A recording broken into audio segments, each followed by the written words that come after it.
Hi, my name is Jackie Bonomo, and I'm a member of State College Friends Meeting, and I'm also clerk of our Climate Justice Working Group. Concern for the environment has been part of State College Friends for years. When Meeting received a large bequest, it was decided that a solar array was the best use for that money. Our 63-panel, 16 kilowatt rooftop solar array installation was fully funded, installed, and began harvesting the sun's energy in 2014. It has saved us $49 a month for 11 years, so that's $6,488, and it will continue probably for another 15 years maybe. The solar panels I wasn't even a member of the meeting at that point, so other folks decided that that was the best use that we could do, and the Energy Star Portfolio Manager worksheet that we did recently, out of 1 to 100, gave us a rating of 94, and that's due to our solar panels. So we can go inside and I can talk more about the different energy uses. So some of the energy efficiency actions that we have done after the audit that we had Invinity do was in fall of 2020, we switched from fluorescent lights to LED lights in the whole building. And that same fall, we added 7 programmable thermostats to our 9 zones of hot water baseboard heat. And the 2 additional thermostats can be remote controlled by our building and grounds clerk. So if somebody calls and said we're having a meeting, he can turn it up from wherever he is and plan ahead to get the building warm. So we have, the building was built in 1980, and we have what originally were really good double pane Andersen windows, but they're 45 years old now. So they're leaking air. We can actually sit in the meeting room and hear the whoosh of air coming in.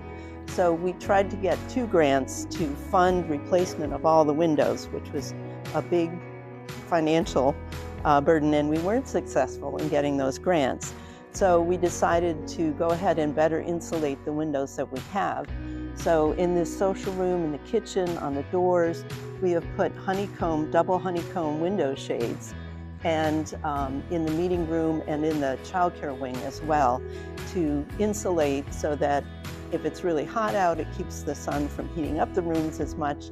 And also in the winter and overnight, if they're all pulled down, they really insulate and keep heat from leaking out. So it's a good savings. This year we have plans to insulate the 2 closets in the basement and a crawl space under the kitchen floor, and we're using this as a collection box, and it's been going since January, and we'll run it till Earth Day, and it's coins for climate change in quotes. So people are dropping whatever coins they have. We had someone bring in a big glass jar full of coins that we put in here. I don't know how much money we'll end up with by the end of the time period by Earth Day, but it's been a fun thing to have people think about climate change and bring in money to help fund that particular project.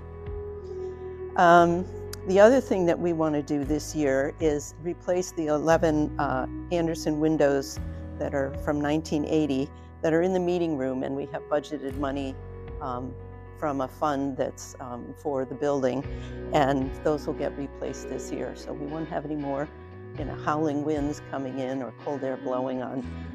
All of our seniors get a little chilled around the neck if they're sitting close to a window.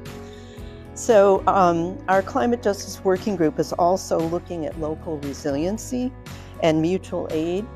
In our membership, between people in our meeting, and also in our local neighborhood, we have a couple churches and a Jewish synagogue close by, and we would like to talk with them about how can we shelter people if we have disasters, and take care of each other, and what kind of mutual aid we can give. So we're working on those kinds of practical household, faith community, and local area strategies for protection and mutual well-being.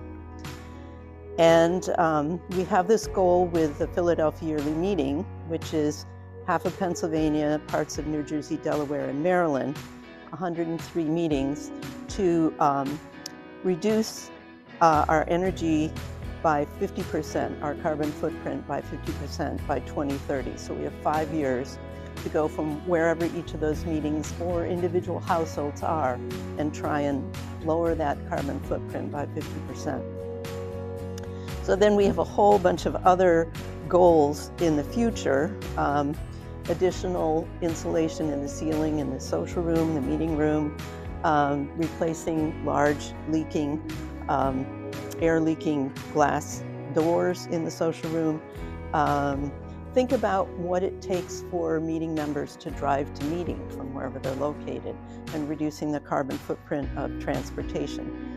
Since COVID, we do a lot more meetings on Zoom, and that has certainly reduced the transportation carbon footprint. We have 3 acres of grounds, and we are thinking we have a community garden that's been going since, I think, the 70s or 80s. And so that's a neighborhood thing that people, pay a certain amount, they get a plot and they garden there. But we also mow a big corner of the property, and we'd like to think about, do we want to put that into a carbon sequestration forest, a food forest, a meadow, do extra solar ground mount panels and have a meadow near those. So there's all kinds of different ideas about how we could mow less lawn. We also have native plantings for pollinators because we're trying to be good stewards. The other thing is we have a gas furnace that does the hot water baseboard heat. It's 92.5% efficient, but eventually that will age out, and we'd like to replace it with something even better and not fossil fuel. So maybe heat pumps, maybe geothermal. So we're exploring what it's going to take to finance and install those. And we have a lot of different areas. So to try and heat those all with like ductless mini splits would take a lot of units. So trying to figure out what the best thing is. So this past Sunday, our State College area had ferocious wind, rain, and hailstorm move through. I think we had up to 80-mile-an-hour gusts. The rain was coming sideways. We had hail. It was pretty scary. We had a lot of power outages. So there's really nowhere that's immune from catastrophic climate events. And we all need to do our part to cut carbon to have a more safe, stable, and equitable environment going forward.